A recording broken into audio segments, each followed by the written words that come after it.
حریم. Drama serial خمار بڑے زبردست طریقے سے شروع ہوا اور اچھے طریقے سے آگے بڑھتا رہا، لیکن اس کے بعد ایک وقت پر آ کر اس میں ایک مسئلہ شروع ہو گیا ہے. اس مسئلے کے حوالے سے تو بات کریں گے، لیکن اس سے پہلے بات کر لیتے ہیں ڈرامہ سیریل خمار کے ایپیسوڈ 18 کے حوالے سے، اور اس کے بعد آتے ہیں اس مسئلے پر جو کہ اب ڈرامہ سیریل خمار میں شروع ہو چکا ہے.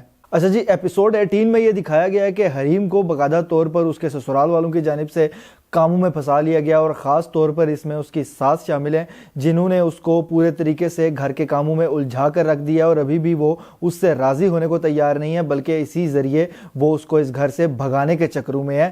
اور حریم کی ساس یعنی کہ فائز کی ماں کی زیادتی اس حد تک بڑھ چکی ہے کہ اس کو پتہ ہے اس بات کا کہ حریم کی والدہ اس وقت شدید بیمار ہیں اور ان کا آپریشن ہونے والا ہے. اس کے باوجود وہ اس کو اس سے ملنے کے لیے اس کی والدہ سے نہیں جانے دے رہی، اور اگر وہ جاتی بھی ہے تو تھوڑی ہی دیر میں اس کو واپس بلا لیا جاتا ہے. حالانکہ اس کنڈیشن میں اور اس طرح کی صورتحال میں، جبکہ ایک ہی ایک بیٹی ہے ان کی، ایک بیٹا اور ایک بیٹی، تو ظاہر سی بات ہے کہ بیٹی کا وہاں پر ہونا پورے طریقے سے بنتا ہے. حریم کے جٹھانی اور حریم کی نند کی جانب سے اس کے ساتھ خصوصی طور پر بڑا غلط اور عجیب و غریب سا رویہ اختیار کیا گیا ہے، جس کی وجہ سے وہ مزید پریشانی کا شکار دکھائی دے رہی ہے. دوسری جانب فائز کو بھی بزنس اور اس کے علاوہ آفس کے کاموں میں اتنا زیادہ پھنسا دیا گیا کہ اس کو بھی اب فرصت نہیں ہے کہ وہ کچھ چیزوں پر توجہ دے سکے، حریم پر توجہ دے سکے اور معاملات پر جو گھر کے چل رہے ہیں ان پر توجہ دے سکے. پورے طریقے سے وہ ان معاملات میں پھنس چکا ہے جو کہ آفس میں جاری ہیں. اور اگر بات کی جائے فائز کے بڑے بھائی اور اس کی بھابھی کی، تو وہ اپنی عیاشیوں میں مصروف ہیں، مزے کر رہے ہیں، آرام سے شاپنگ کرتے ہیں، کھلے سے کھلا خرچہ کرتے ہیں، ان پر نہ کوئی پابندی ہے. لیکن دوسری جانب ناصر بھی باقاعدہ طور پر حریم کو بلیک میل کر رہا ہے اور اس سے پیسے مانگ رہا ہے، لیکن اب اس نے ایک اور راستہ اختیار کر لیا. اس کے بارے میں بھی بات کرتے ہیں، لیکن اس سے پہلے بات کر لیتے ہیں جی حریم کی والدہ کے حوالے سے، جو کہ آپریشن تھیٹر میں گئیں. ان کا آپریشن ہونے والا تھا اور باقاعدہ ہوگی ان کی ڈیتھ. اب وہ ڈیتھ کیسے ہوئی، میں اس پر حیران ہوں، کیونکہ حریم کی والدہ کو کیا عارضہ لاحق تھا، کیا بیماری لاحق تھی، یہ نہیں دکھایا گیا تھا. اگر ان کو کینسر تھا تو کینسر کے علاج میں کبھی بھی آپریشن ڈائریکٹ تو ہوتا نہیں ہے، تو اس لیے میں اس کو کہوں گا بلنڈر ہے. اور جب آپریشن کیا جاتا ہے تو آپریشن کے بعد کبھی بھی، کینسر آپریشن کے بعد کسی کی بھی ڈیتھ نہیں ہوتی. کبھی آپ نے سنا ہے کہ کینسر کا آپریشن ہوتے ہوئے کسی شخص کی ڈیتھ ہو گئی ہو؟ یہ چیز کلیئر نہیں کی گئی کہ کون سی بیماری ہے حریم کی والدہ کو. اس لیے میں اس کو سکرپٹ کی کمزوری بھی سمجھتا ہوں اور ایک بلنڈر بھی سمجھتا ہوں. ایک اور سین کے بارے میں بات کرنا چاہوں گا. جب دکھایا گیا کہ حریم کی والدہ کی ڈیتھ ہو جاتی ہے تو حریم اپنے گھر میں بیٹھی ہوتی ہے اور ناصر کی والدہ وہاں پر آتی ہیں.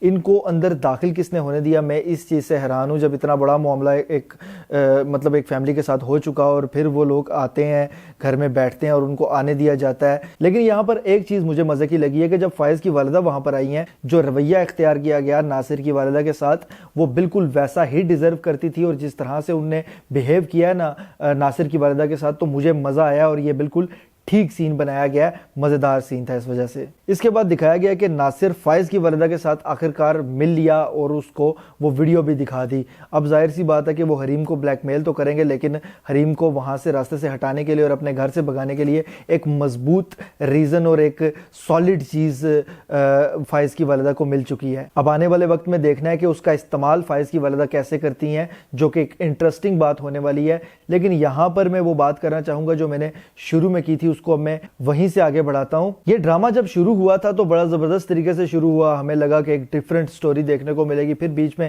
میں نے ایک دو ریویوز میں کہا بھی تھا کہ کچھ حد تک یہ کچھ ڈراماز اور موویز سے ملتی جلتی سٹوری دکھائی جا رہی ہے. لیکن ہمیں اس میں ایک سب سے مزیدار چیز جو لگ رہی تھی وہ یہ تھی کہ باقاعدہ طور پہ فیروز خان بڑے عرصے کے بعد ایک اس طرح کے ڈرامہ میں آیا جس میں ہمیں یہ دیکھنے کو ملا تھا کہ پھر سے ایک بار یک طرفہ محبت کا شکار ہے فیروز خان. لیکن اس کے بعد ایک ٹائم پر دکھایا گیا کہ فیروز خان کی جس لڑکی سے وہ شادی کرنا چاہتا تھا اسی سے شادی ہو جاتی ہے، جو کہ ایک بڑا مزے کا سین بنا تھا، ایک بڑا زبردست سین بنا تھا. باقاعدہ طور پر فیروز خان تیار تھا کہ اب اس لڑکی کی شادی ہونے جا رہی ہے کسی اور کے ساتھ، اور وہاں پر کھڑا ہوتا ہے سیڈ ہو کر. لیکن اس کے باوجود اس طرح کی صورتحال بنتی ہے کہ اس لڑکی کی شادی فیروز خان کے ساتھ ہو جاتی ہے، جو کہ اس ڈرامہ میں ایک زبردست سین تھا. اور وہاں سے ڈرامہ کی سٹوری ایک زبردست لیول پر پہنچ گئی اور ہمارا انٹرسٹ صحیح طریقے سے، زبردست طریقے سے اس ڈرامہ کے ساتھ جڑا اور پورے طریقے سے یہ ڈرامہ اور اس کا ہر ایک ایپیسوڈ انگیجنگ بنتا گیا. لیکن آہستہ آہستہ جیسے جیسے ڈرامہ آگے گزرا، کچھ ایپیسوڈز کے بعد اس میں فیملی پولیٹکس کو ڈال کر اس کا بیڑا غرق کر دیا گیا.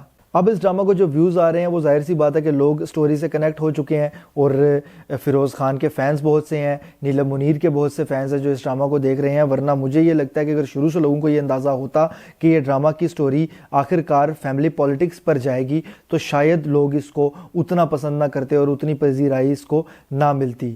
میری ذاتی یہ رائے ہے کہ جس طرح سے انڈین ڈراماز بنائے جاتے ہیں، جو ڈیلی سوپس ہیں، اس میں فیملی پولیٹکس کو جس طرح سے دکھایا جاتا ہے، یہ ڈرامہ اس ڈگر پر چل نکلا ہے، تو اس وجہ سے اب آنے والے وقت میں اس کے ساتھ کیا ہوتا ہے، کس طرح سے اس کی سٹوری بہتر ہوتی ہے، مجھے اس چیز کا اندازہ نہیں ہے، لیکن فی الحال اس میں یہ سب سے بڑی خرابی پیدا ہو چکی ہے کہ اس میں فیملی پولیٹکس کو شامل کر دیا گیا ہے، اور یہ بھی کہنا غلط نہیں ہوگا کہ اس کی آنے والی ساری سٹوری تقریباً فیملی پولیٹکس پر ہی ہے۔ لیکن اگر ایپیسوڈ 18 کی بات کروں تو وہ ٹھیک ٹھاک تھا، فیملی پولیٹکس کی وجہ سے اس کی تباہی نکل چکی ہے، اس وجہ سے مجھے اتنا مزے کا نہیں لگا، کیونکہ یہ فیملی پولیٹکس ہم اس سے پہلے کئی ڈراماز میں دیکھ چکے ہیں، اور یہ اتنی گھسی پٹی چیز ہو چکی ہے کہ اب مجھے جس بھی ڈرامہ میں یہ نظر آتی ہے، میرا اس ڈرامہ سے تھوڑا سا دل خراب ہو جاتا ہے۔ بہرحال امید کرتے ہیں کہ آنے والے دنوں میں اس ڈرامہ کی ایپیسوڈز بہتر ہوں گے اور سٹوری کسی بہتر سائیڈ پہ جائے گی اور تھوڑا سا منفرد سائیڈ پر جائے گی۔ اگر ایسا نہیں ہوتا تو مجھے یہ لگتا ہے کہ ویوز جتنے مرضی اس ڈرامہ کو آ جائیں،